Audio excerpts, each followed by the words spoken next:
Selamat pagi kepada pihak sekolah dan juga pihak KPM untuk memberitahu matlamat seminar pendidikan tinggi oleh pertubuhan kami yang bernama Iremala. Dan untuk pengetahuan tuan puan, pertubuhan ini sudah pun berfungsi selama 12 tahun. Sebelum itu, nama saya adalah Thiru Vengadam. Saya adalah pengasas pertubuhan ini. Mula-mulanya saya menjadi seorang kolumnis untuk di beberapa surat khabar di Malaysia. Saya menulis mengenai pendidikan tinggi. Dan hari ini saya nak gunakan peluang ini untuk menjelaskan apakah sebenarnya khidmat kami dan bagaimanakah pelajar-pelajar pendidikan tinggi, pelajar-pelajar yang akan menghala ke pendidikan tinggi, iaitu pelajar-pelajar lepasan SPM, STPM, Politeknik dan juga matrikulasi. Lebih-lebih lagi pelajar-pelajar asasi. Saya akan terangkan bagaimanakah seminar kami dan juga webinar kami akan memberi panduan yang jelas kepada para pelajar golongan ini yang ada impian untuk menjejak kaki ke pusat-pusat pengajian tinggi di Malaysia. Okey.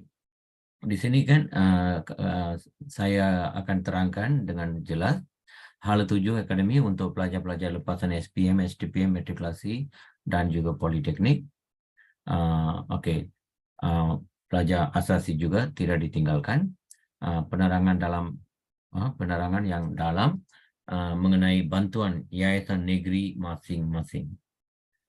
Maksudnya yang nombor 1 itu penjelasan kami untuk akademi.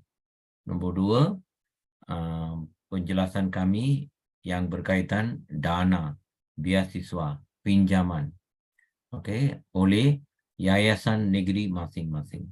Yang ketiga, panduan beasiswa dan pinjaman oleh beberapa agensi kerajaan pusat dan juga beratus-ratus pihak agensi swasta dan juga pertubuhan swasta, yayasan swasta dan sebagainya.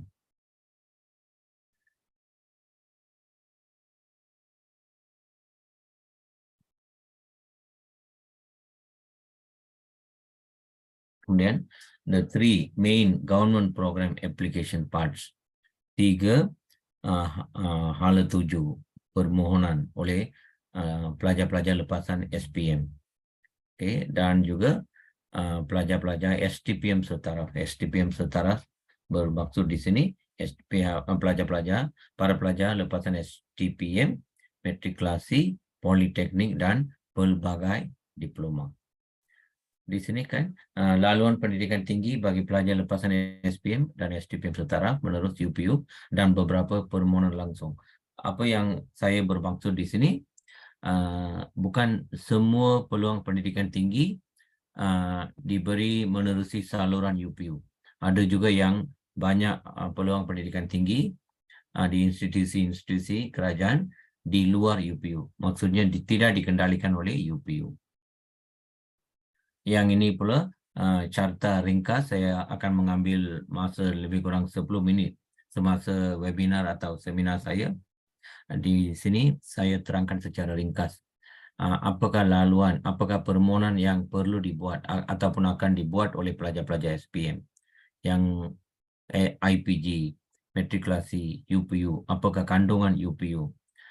Macam misalnya prayusukan, akan diterangkan bahawa prayusukan adalah iklan di luar UPU. Begitu juga STPM, pelajar tak akan buat permohonan. Memang STPM menunggu kedatangan pelajar-pelajar SPM, lepasan SPM. Dan ini cara saya memberi penerangan. Dan laluan pendidikan khas bagi pelajar lepasan darjah 6, tingkatan 1, tingkatan 4. Misalnya, belum lagi berkaitan SPM, tetapi sebelum pergi ke tingkatan 5 untuk menghadapi peperiksaan SPM. Ada juga laluan lain, misalnya program Genius Negara, MRSM, College Vocational, Sekolah Menengah Teknik, dan juga SEM, Sekolah Seni Malaysia. Dan kesemua banyak perkara mengenai program-program ini. Pelajar-pelajar di pelajar-pelajar sekolah rendah dan juga sekolah menengah bawah ramai belum mengetahui. Tidak ada pengetahuan yang jelas. MOU yang ditandatangani di antara institusi pendidikan tahap bawah bersama dengan institusi pendidikan tahap tinggi. Okey, ada beberapa sistem pendidikan di mana pelajar-pelajar yang sedang mengaji di beberapa institusi di tahap bawah akan diserap masuk ke pendidikan tinggi, institusi pendidikan tinggi. Semua itu kami akan terangkan. Program berkaitan temu juga, okey, yang berkaitan untuk SPM, yang berkaitan untuk STPM setara. Ini dia satu contoh di mana, bukan semuanya lengkap di sini, tapi satu contoh di mana program-program yang berkaitan bertemu juga untuk pelajar lepasan SPM. Yang ini pula program-program berkaitan untuk pelajar-pelajar lepasan STPM setara. Kesemua ini saya akan terangkan dengan lebih lanjut dan lebih dalam. Okey. Ada juga pelajar yang mereka tahulah lebih kurang, sekarang pun mereka akan tahu bahawa mereka takkan dapat keputusan yang sangat cemerlang. Mereka mungkin ada keadaan di mana mereka akan gagal dalam katakan BM, gagal dalam sejarah. So dalam keadaan macam itu, ataupun lulus dalam BM dan sejarah, tetapi subjek-subjek lain tak lulus ataupun terlalu rendah, tidak cukup kepujian sekurang-kurangnya untuk masuk diploma. So mereka ada peluang lepasan peluang masuk SKM dan DKM, Sijil Kemahiran Malaysia dan Diploma Kemahiran Malaysia. Sekarang soalannya, ramai tidak tahu bahawa ada banyak peluang di institusi pendidikan kerajaan untuk lepasan SKM. Mereka pergi ke beberapa institusi, mereka akan habis SKM dan tidak tahu nak buat apa selepas SKM. So, memang ada peluang di institusi kerajaan di mana pelajar-pelajar SKM akan diserap untuk buat DKM. Selepas DKM, mungkin diploma lanjutan Malaysia dan sebagainya. Okey, semua ini saya akan terangkan. DKM, DVM, DLKM, kemudian juga pengajian pendidikan di JMTI, Japanese Malaysian Technical Institute, di manakah dia letaknya, apakah fungsi dia, apakah program yang ada pada JMTI. Kemudian permohonan selari dan berasingan. 3 permohonan yang berkaitan untuk pelajar-pelajar SPM memang tidak diterangkan dengan lanjutnya. Sebab pelajar ke seluruh Malaysia, apa yang mereka tahu adalah permohonan UPU. Mereka tak begitu memberi tumpuan kepada banyak permohonan menerusi sistem politeknik. Sistem politeknik tidak ganggu sistem UPU. Begitu juga UPU tidak mengganggu pelajar-pelajar buat permohonan di sistem politeknik. Takkanlah semua pelajar layak di UPU. Mungkin yang tak layak di UPU, mereka mungkin layak di sistem politeknik. Lebih-lebih lagi, di sistem politeknik ini, semasa sistem politeknik dibuka, beberapa jenis permohonan yang tidak ada di UPU, memang terdapat di sistem politeknik. Misalnya, pelajar-pelajar di politeknik yang ingin buat permohonan ke politeknik, diploma sepenuh masa ada menerusi UPU, tetapi sijil kemahiran khas politeknik tidak ditawarkan menerusi UPU. Sijil kemahiran khas pelajar-pelajar yang tak layak untuk diploma, mungkin mereka akan layak untuk sijil kemahiran khas politeknik. Tapi sijil kemahiran khas politeknik tidak ditawarkan menerusi sistem UPU. Yang itu ditawarkan menerusi sistem politeknik. Yang semua macam perkara-perkara yang sangat teknikal macam ini, pelajar-pelajar tidak diberi penjelasan yang sepenuhnya oleh mana-mana pihak. Yang penjelasan macam inilah pihak kami, pihak pengurusan irregular mengambil peranan ini dan memberi penjelasan yang jelas kepada pelajar-pelajar lepasan SPM walaupun skor mereka rendah. Begitu juga sistem JTM. Memang iklan keluar, tapi faham tak mereka? Fahamkah mereka? Mungkin pelajar ingat saya sudah pun buat permohonan UPU, apa ini pula sistem JTM. So, ke semua ini saya akan terangkan. College Aswara dimiliki oleh siapa? Apakah peranan dia? Okey, begitu juga College Inspan dimiliki oleh siapa? Apakah peranan dia? Semua saya akan terangkan. Inspan, apakah kelayakan? Inspan, apakah di manakah pelajar akan dapat menuju selepas program sijil di Inspan? Kemudian pelajar-pelajar yang rendah, pelajar-pelajar yang memperolehi keputusan yang tidak begitu cemerlang, yang tak berjaya dapat masuk ke menerusi ke program matrikulasi, asasi, diploma dan sebagainya. Kalau mereka berminat dalam sektor pertanian, mereka boleh gunakan peluang latihan kemahiran pertanian kebangsaan PLK PK. Semua ini saya akan terangkan dengan lanjut.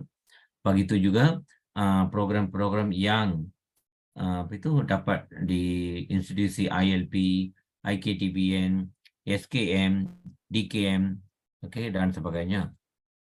Ini satu contoh program PLK PK. Ini bukan satu contoh, ini sebenarnya iklan. Iklan ini semua saya akan terangkan dengan lebih lanjut. Kemudian pembahagian universiti awam, pengkhususan universiti awam. Apakah itu misalnya universiti M.Tun? Apakah peranan universiti M.Tun dan sebagainya. Begitu juga kepentingan pelajar-pelajar untuk mengambil peperiksaan ulangan. Kalaulah katakan beberapa subjek kurang memuaskan, tidak ada kepujian dalam matematik, sains, BM, English dan sebagainya, tidak ada kepujian, keadaan tidak adanya kepujian dalam 4 subjek yang penting ini akan ganggu pelajar buat selama-lamanya. Saya akan menekankan kepentingan pelajar ulang subjek dan kebaikan perkhidmatan patching service daripada LPM. Kemudian kategori permohonan SPM dan STPM setara, pentingnya pengiraan merit, cara menggunakan kalkulator merit UPU dan sebagainya. Perbandingan purata merit program berkenaan dengan merit pelajar, seseorang pelajar itu. Dan apakah kepentingan merit pelajar individu berbanding dengan purata merit program pilihan mereka, di manakah mereka kena jaga-jaga sikit. Saya akan terangkan. Kiraan merit saya akan terangkan dengan jelas. Kemudian tadi saya sebut mengenai kategori pelajar, SPM lepasan yang manakah akan masuk dalam kategori A dan B. Ini pula diploma setaraf, ada banyak golongan diploma. Untuk tujuan permohonan sistem UPU, pelajar-pelajar lepasan diploma ke pelajar-pelajar daripada pihak swasta, macam manakah cara kategori di manakah mereka boleh masuk dan buat permohonan UPU. Saya akan terangkan. Begitu yang ini adalah diploma universiti awam dan politeknik. Begitu juga diploma-diploma dari sumber DKM, DLKM, DVM dan sebagainya. Ini pula kategori F. Untuk ada kategori F ini untuk pelajar-pelajar bukan tahun semasa ataupun juga daripada pihak swasta, daripada sektor swasta, institusi swasta. Yang ini kategori matrikulasi dan sebagainya. Ini STPM, kategori STPM. Kemudian 4 kumpulan sasar, misalnya kumpulan pelajar-pelajar anak orang asli, pelajar OKU, pelajar B40, pelajar atlet. Okey, kalau pelajar-pelajar ada maklumat mereka diri sendiri, okey, so macam manakah mereka boleh memberitahu kepada pihak UPU? Bolehkah mereka buat satu video ringkas dan muat naik, boleh tak? Saya akan terangkan. Kemudian pengajian asasi ada 13, tapi untuk pelajar bukan Bumi Putera ada 6, manakala untuk pelajar Bumi Putera ada 13. Saya akan terangkan dengan jelas. Kemudian asasi pula, asasi ada berapa jenis, okey. 13 tadi saya katakan. Okey, daripada 13, 6 untuk bukan Bumi Putera dan 13 untuk pelajar Bumi Putera. Saya akan terangkan dengan jelas. Apakah misalnya bagaimanakah UPNM asasi berfungsi, asasi UPNM berfungsi dan sebagainya. Matrikulasi pula, matrikulasi yang dihaskan untuk pelajar Bumi Putera, 10% untuk pelajar bukan Bumi Putera saya akan terangkan. Dan tenaga pengajar matrikulasi, ada berapa aliran jurusan matrikulasi. Misalnya jurusan keempat perekonomian profesional itu hanya untuk pelajar-pelajar Bumi Putera. Saya akan terangkan dengan jelas. Saya juga akan terangkan macam mana merit dikira, bagaimanakah pemilihan dibuat, dalam keadaan manakah seseorang pelajar tidak akan layak untuk jurusan berkenaan, perbezaan di antara 3 jurusan, kelayakan dan peluang pendidikan tinggi berikutnya selepas matrikulasi sarjana muda. Okey, jurusan yang mana akan memberi laluan ke ke sarjana muda pendidikan, sarjana muda yang mana, saya akan terangkan dengan jelas. Okey, ini sajalah lebih kurang kandungan panduan kami pihak Pertubuhan Irai Malat untuk pelajar-pelajar lepasan SPM, STPM, asasi, politeknik dan juga matrikulasi. Dan saya berharap pihak sekolah dan pihak KPM memberilah peluang kepada kami agar pelajar-pelajar sekolah akan dapat memberi manfaat daripada urusan penerangan pengajian tinggi daripada kami, iaitu Pertubuhan Irai Malat. Terima kasih.